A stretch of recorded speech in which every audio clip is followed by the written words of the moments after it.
So last weekend, the funeral of Sammy Gyamfi's father-in-law was held, and this funeral has brought up so much conversation in the media space. You would be shocked. You would be surprised. Now, it is said that Sammy Gyamfi lost his father-in-law, and the burial was held last weekend. And the minute social media started seeing videos from the burial, a lot of conversations started. A lot of people started asking different questions because, first off, when you look at the decor, the way the burial was organized, the whole decoration to the preparation to the setup alone, you yourself, when you look at it, you will be like, now where? And that was how a lot of people were feeling, because they were like, hey, and I said, after the funeral, they'll come and do another program. Because to them, no, it was too much for a funeral. And this has sparked a lot of conversations, because Sammy Gyamfi is a very popular public figure. And in previous years, we have heard and seen videos of Sammy Gyamfi criticizing the opposition party of, extravagant parties, their lifestyle, their way of living, and all of that. So when people saw pictures, videos from his father-in-law's burial, a lot of them too started to attack. Hey, now, back then, you used to say people were doing too much. Where are they getting money to do this? Why are they even living this way? But look at you. Look at you right now. Your father-in-law is dead, and look at the decor. The decor is giving rich. It's giving wealthy. It's giving celebrated. It's giving, but genuinely, I don't understand people. Now, Sammy Gyamfi has made his mark, and from what I know, Sammy Gyamfi is a very hardworking young man, and he's well-to-do. In Timu Pache say, as an individual, Sammy Gyamfi cannot afford to bury his father-in-law in the way he did. And now, is there another thing? Because right now, the conversation of the decor, the money he spent, even to the packaging, the takeaway, the packaged gifts, that's takeaway gifts that were given to people. People were complaining about them. Because to them, it is luxury. Why is if you are going to criticize people for doing it, how is it that you yourself, you are doing it? And genuinely, I don't see the problem. His father-in-law is late. And this is the last respect he would ever give to the man. So he's doing it and trying to make sure that he does it, and he does it well. Because at the end of the day, this is his wife's father. This is his wife's father, the man who gave him the wife he is with today. So if this is the only last way he can respect the man, or the last respect he can give the man, what is the problem, Ghanaians? What is you people, your problem? Miss Cecilia. Sammy Gyamfi, he has made his mark. And then his work with government, he's not broke. When his party was in power, Sammy was working. And I know for a fact that he was paid. And he was paid well to do his job. He has businesses. He's a businessman as well. So you all are trying to tell us that. You all are trying to look him in the face and on the media to tell him that he can't afford this lifestyle, that they have to interrogate. They have to investigate him because he cannot afford to bury his father-in-law in a grand style. And it's shocking. It's really, really shocking, because right now it has passed the reasoning of capability, what he can do. And now it's on the reasoning of, you used to judge people for doing it. So why are you doing it? That is the whole conversation. If you criticize people for doing it, why will you now come and do it?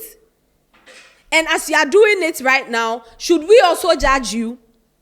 Should we judge you as well? Should we also come and ask you that, where are you getting the money to do this, and where are you getting the money to do that? This same funeral celebration and Thanksgiving and all that, that is when Madame Gertrude Donko started trending. Now, if you do not know who Madame Gertrude Donko is, she's the managing director of Gold Pod Jewelry. Yes. So she attended the burial and the Thanksgiving.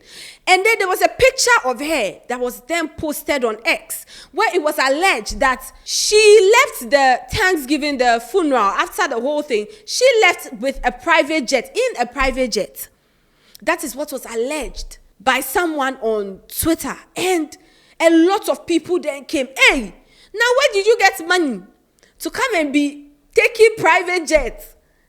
Something that is happening in Ghana, it's not like it's happening outside that will say, oh, it happened outside and all that. So where are you getting your money to take private jets? Now, it is this conversation that now pushed her to immediately come and explain herself, because you know how it is said that when there's a rumor, when something comes out and then people are talking about it, before you know it, if you ignore it, it will become the truth. Even if what is being said about you is a lie, the minute you keep quiet on it and you are trying to do, you know what, let's ignore. She came on Facebook to tell us that it is not true.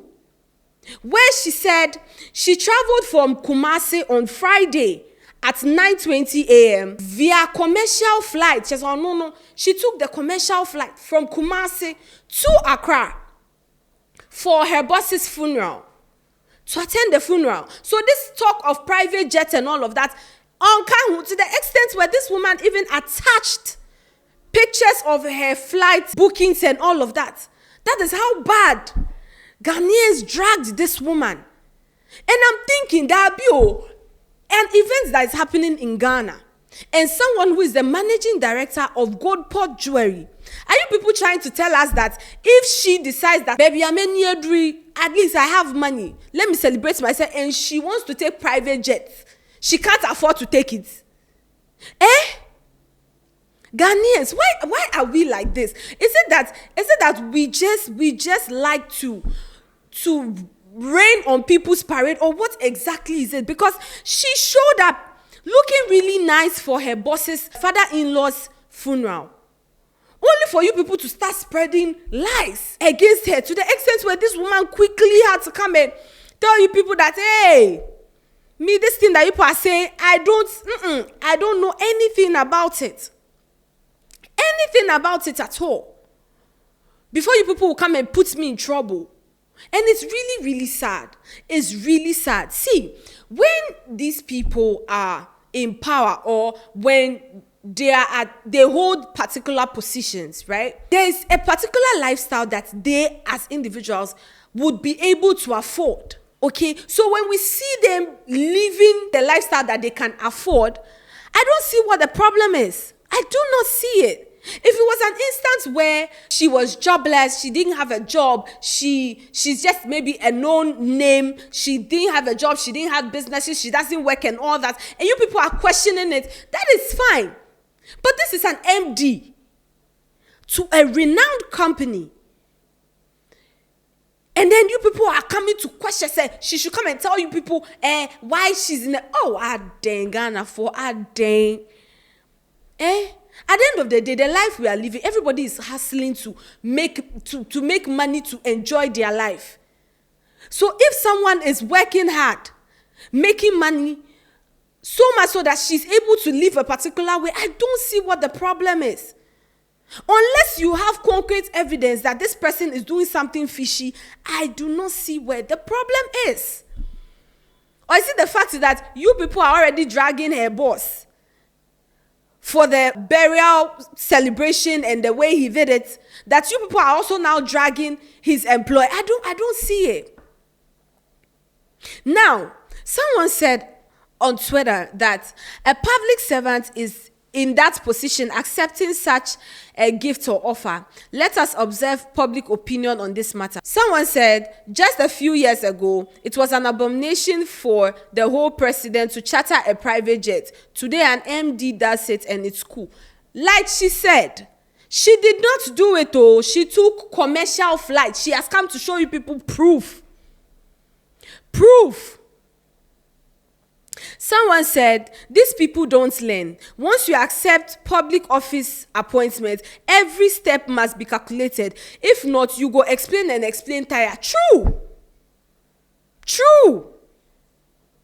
And it's really, really sad and scary because you are working hard. You want to be at the top. When you get to the top, nobody wants to remember all the suffering, all the sacrifices you made to get to that top. Oh no. They want to start calculating how you live your life at the top. Forgetting that there was once where you slept in your house, you couldn't afford prepaid, you couldn't afford water, you had to do certain things, sacrifice certain things. But the minute you get to the top, when you buy bottled water, they'll say, hey,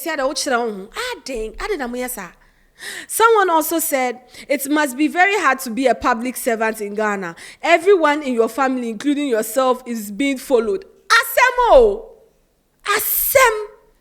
If you turn left, problem. You turn right, problem. And this is why a lot of our public figures are no longer wanting to be in the spotlight. They do not even want to be heard. They don't even want to come and talk on issues anymore. Because the minute they say something, you people will go and drag videos from 1982 or something that they said, something that they did. Oh. That is why we learn. We work, we learn, we make mistakes, we correct ourselves, and we move forward. So tomorrow now, if truly that she decides that, you know what, maybe I can actually afford a private jet, and she won't even want to come and post on social media. Because you people will now come and talk about, and go and investigate her. Where did she get money? Why is she doing this? Why is she, dang. It's genuinely really, really, really sad. Really, really sad that you have to work hard only for you to come and be explaining yourself to people all the time. That you there, you've worked hard, you've gotten there, but you still have to come and be giving account to people as to why you are living your life the way you are.